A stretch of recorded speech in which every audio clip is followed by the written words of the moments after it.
Hai Kop Indonesia. Kali ini update Liverpool akan mengadakan giveaway di setiap Jumatnya. Untuk lebih jelasnya, cek di deskripsi box.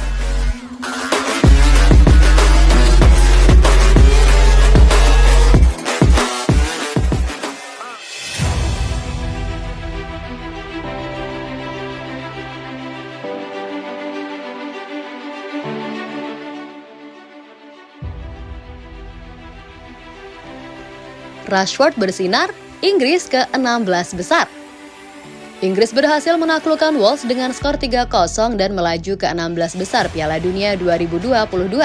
Marcus Rashford jadi bintang di laga ini. Inggris tampil dominan sejak awal laga menghadapi Wales, namun dari sejumlah peluang yang didapat, Inggris tidak mampu menuntaskannya menjadi gol. Usai imbang tanpa gol di babak pertama, Inggris langsung menghentak di awal babak kedua. Dalam waktu singkat, Inggris bisa mencetak 2 gol ke gawang.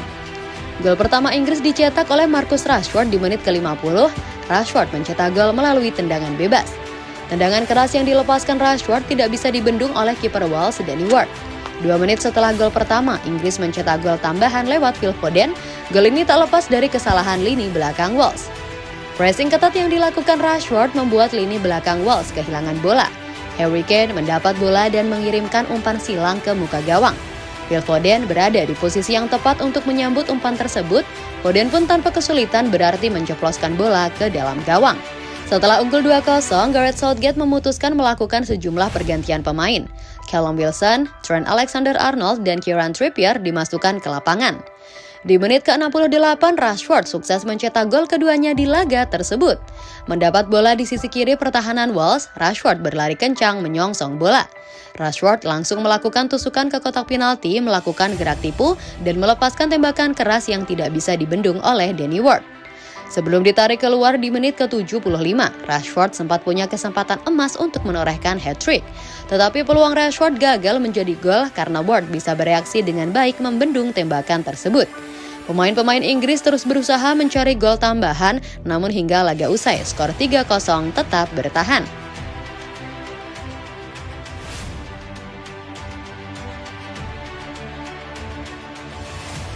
Tendangan geledak Casemiro bawa Selecao ke babak 16 besar Piala Dunia 2022.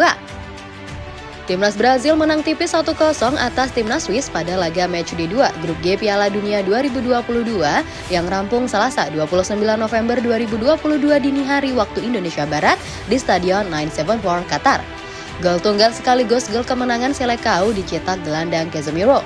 Dengan kemenangan ini, Brazil nyaman memimpin klasemen Grup G dengan poin sempurna 6 dari 2 laga.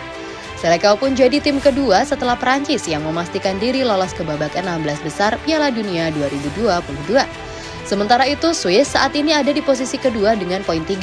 Swiss unggul 2 poin atas Kamerun dan Serbia yang baru mengoleksi 1 poin setelah bermain imbang 3-3 di laga Grup G Senin 28 November petang. Pada babak pertama laga di Stadion 974, Brazil cukup mendominasi Swiss dari berbagai aspek, mulai dari ball possession, percobaan tembakan, hingga shots on target. Peluang bersih pertama didapat Brazil pada menit ke-12. Sayang, sodoran Rafinha yang ditujukan pada Vinicius Junior di kotak penalti masih bisa diantisipasi bek Swiss. Masuk babak kedua, sulitnya membongkar defense Swiss yang sangat terorganisir membuat pelatih Brazil Tite menyegarkan lini serangnya dengan memasukkan nama-nama baru. Rodrigo, Anthony, hingga Gabriel Jesus bergantian masuk. Vinicius sempat mencetak gol di menit ke-64 lewat aksi individu menusuk ke kotak penalti Swiss. Namun, setelah tinjauan VAR dinyatakan Richarlison lebih dulu terperangkap offside dalam proses serangan. Akhirnya pada menit ke-83, sebuah tembakan geledak Casemiro dari luar kotak penalti tak bisa dibendung Sommer.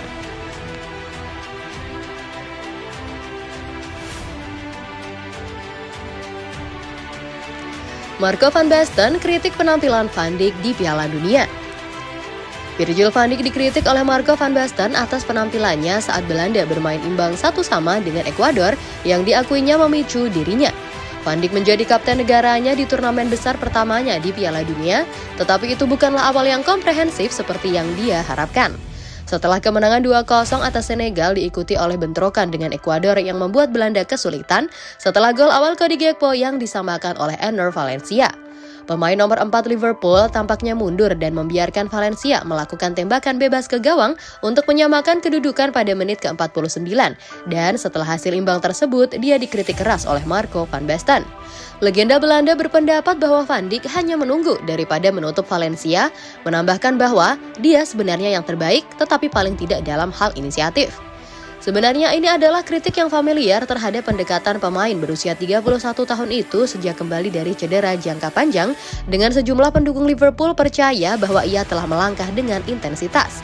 Namun dalam sebuah wawancara dengan AD, VVD menanggapi kata Van Basten, menjelaskan bahwa dia melihatnya sebagai serangan terhadap saya sebagai pribadi.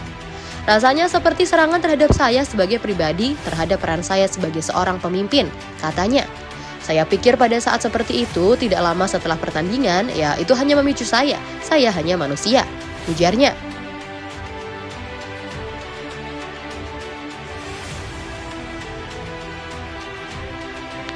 Harapan besar Liverpool kepada Darwin Núñez. Darwin Núñez gagal menunjukkan sinarnya dalam membela Uruguay di Piala Dunia 2022. Lantas, mampukah dirinya akan memberi harapan untuk kebangkitan Liverpool? Menjelang bergulirnya Piala Dunia 2022 yang lalu, salah satu negara kontestan asal Amerika Selatan, Uruguay, menjadi perbincangan cukup hangat karena dihuni pemain muda kelas dunia. Sebut saja Federico Valverde, Facundo Pellistri, hingga Darwin Núñez yang menghuni skuad La Celeste tersebut. Uruguay bahkan diprediksi akan mampu melangkah jauh melampaui lawan-lawan mereka yang lain di Piala Dunia 2022 ini. Namun, dalam perjalanan awalnya, langkah Uruguay tampak tidak begitu meyakinkan. Pada pertandingan pertama fase grup, mereka hanya mampu bermain imbang 0-0 atas Ghana.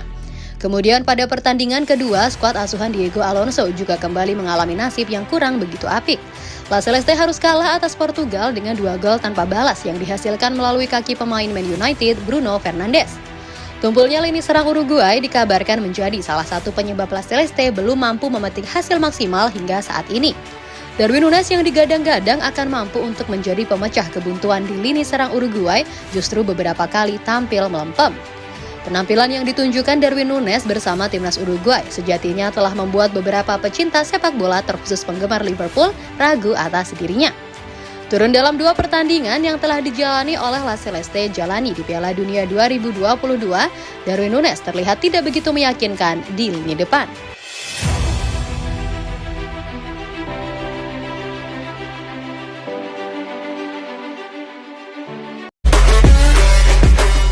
Hai Kop Indonesia. Kali ini update Liverpool akan mengadakan giveaway di setiap Jumatnya. Untuk lebih jelasnya, cek di deskripsi box.